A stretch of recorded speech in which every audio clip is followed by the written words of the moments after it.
Hi everyone, it's me, Tim. Today I want to talk about mentoring. Request for me to mentor someone is probably the most frequent topic of emails and DMs I get about this channel.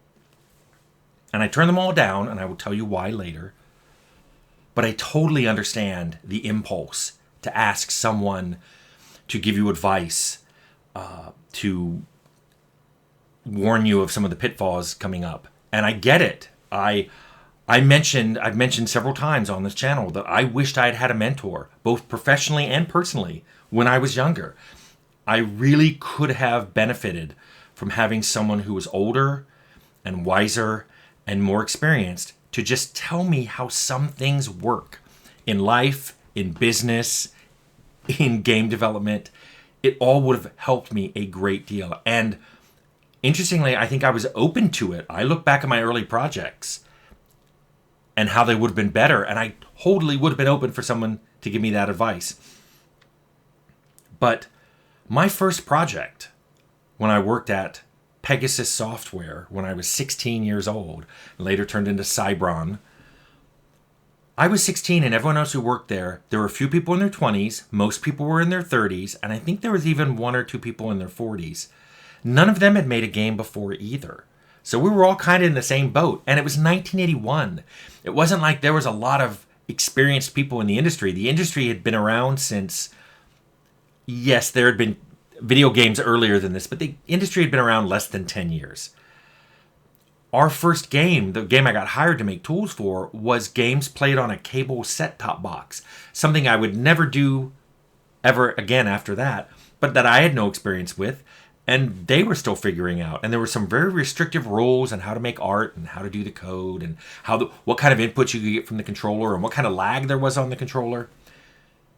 Later, we moved to making a PC game, and I had already been to college by then. I started in high school, and then I went off to college, and I kept working at this place. It paid for college. I ended up teaching the lead programmer on that first PC game fundamental ways of programming in C, how to use linked lists, how recursion works. And I still remember on recursion, I explained what it was, then I explained why it was useful. Then when I saw he was getting too excited about using it, I had to explain why you didn't want to use it in some circumstances that looked really good for recursion. That was better to use a loop in terms of just memory and the unseen overhead of calling methods where you were pushing parameter after parameter after parameter on the stack. I had to explain to him what the stack was. So there was a lot of stuff going on there where you would have thought I would have been the one in need of a mentor, but I was often explaining things to people because it was a new industry and I dove into it when I was like 12 or 13 in terms of learning all this stuff. And so by the time I was 16, I was doing it. So fast forward to Interplay, where I started in my mid-20s, but by the time I had my own project, which was Fallout, and Fallout shipped, when Fallout shipped, I had just turned 32. By then, I'd been in the industry more than a decade and a half, and by the time I was in my mid-30s at Troika, I'd already been in the industry for 2 decades. I looked young. I looked young and innocent and wide-eyed, but I had double, quadruple, sometimes 10 times the experience of some of my peers. There I was with 20 years of experience working with someone who had entered the industry the year or two before. Sometimes those people were at publishers, and it was a strange situation because they knew things I didn't, and I knew they did, but it was an odd thing to have someone who's in their 40s who just started the industry the year before tell you the way things are, and you've been in the industry for 20 years. But guess what? I still wanted a mentor. Even with all that, I wanted a mentor so badly because I realized what I didn't know, and I was coming to realize what I wasn't good at. And I didn't have anyone to tell me, hey, it's okay to let go of those things you weren't good at. So I still banged my head against a bunch of things trying to get better. And just so you know, it wasn't stuff like code and design. Some of it was. I knew there was code I could be better at, and there was design I could be better at. But there was a lot of things like, how do you manage a group of people? How do you make a good contract? What do you look out for? How do you network with other people in the industry? These were things I didn't know how to do. No one ever told me how to do it. And in fact, some of this stuff was actively discouraged at some of the places I worked at. They didn't want me to know that stuff because they, especially the networking with other industry folks, they saw as, well, people will just leave.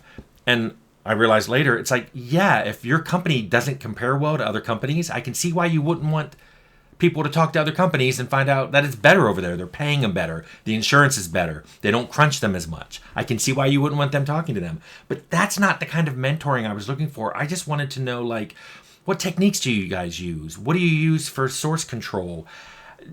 How do you make builds at night? Do you have a dedicated machine? Is it just on the lead programmer's machine? Just stuff like that no one had ever told me, that we had to stumble into our own techniques. That now you start on a project and there's probably somebody telling you, here's how we do all that. So you don't even have to think about it. Somebody's already telling you how it's done. Or there are books you can buy, YouTube videos to watch of someone telling you how it's done. The flip side of this, which I just want to touch briefly, I've worked with many people who do not want advice for different reasons. They think they know better on everything, or they have discovered a way that they think is better, or they're pretty sure they can avoid pitfalls that people have told them about. And guess what? Sometimes they did. Sometimes their better way was better, but sometimes it wasn't. And it's really hard to tell at the beginning of someone who wants to do this, whether it be good or bad. What frustrates me is when they do their thing and it turns out to be something bad and then they blame me. They're like, well, you were my manager. You should have warned me against this. And I'm like, I tried and you told me, you guaranteed that you still should have told me not to do this. And I'm like, okay, you're not somebody I want to mentor because you're just not open to it. I think of my own projects though. There have been a lot of wasted time and money as I experimented on how to do things. But on one of my own projects, there was someone who told me, I have a better way than you. And I'm like, I don't think you do. I've done this a lot, professionally and academically. I don't think you have a better way. But he convinced me he did and that he would. 3 months later, no, wasn't better. Time was lost. And because time was lost and money was lost, there were features that didn't go into that game at all. And some features that went in a really bad state and shipped in a really bad state. All because someone argued with me that their way was better than my way and they knew better than me, despite all evidence to the contrary. And I can't help but think that is a person who wouldn't benefit from mentoring. Because if someone tells me, look, I've got a lot of experience with this, let me show you some things, let me show you some white papers from academia, don't do this. I can't imagine going, nah, I'm going to do it anyway.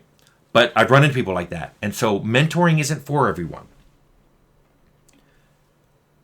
One thing I've been told by a lot of people when I talk about this in the industry is, hey, some people just have to go through a phase of, I know better, and then they will learn from failure, and then they will become better.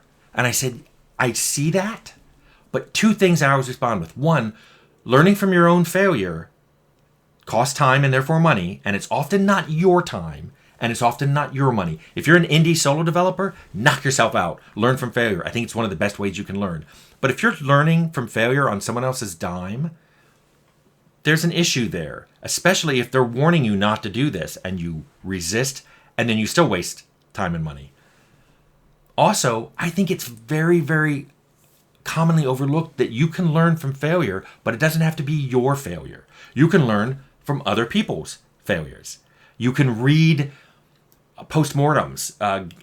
They used to have a lot of these in Game Developer magazine where people would write a postmortem of the project they just finished.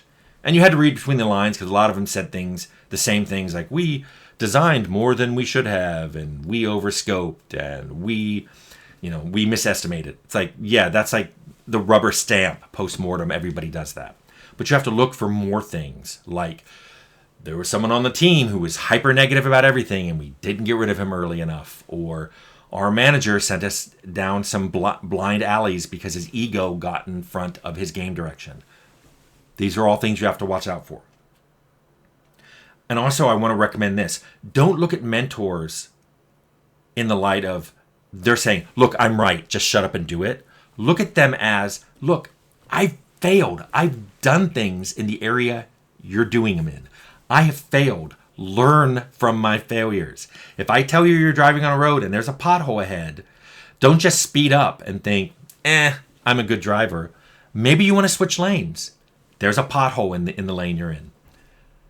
So this brings me to the last thing I want to say, which is people have asked me to be mentors. I've gotten a lot of those requests.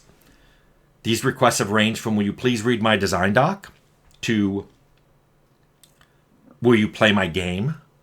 Will you read my book? And in one case, will you read my movie script? And I've turned all of these down, by the way. This here is my mentoring.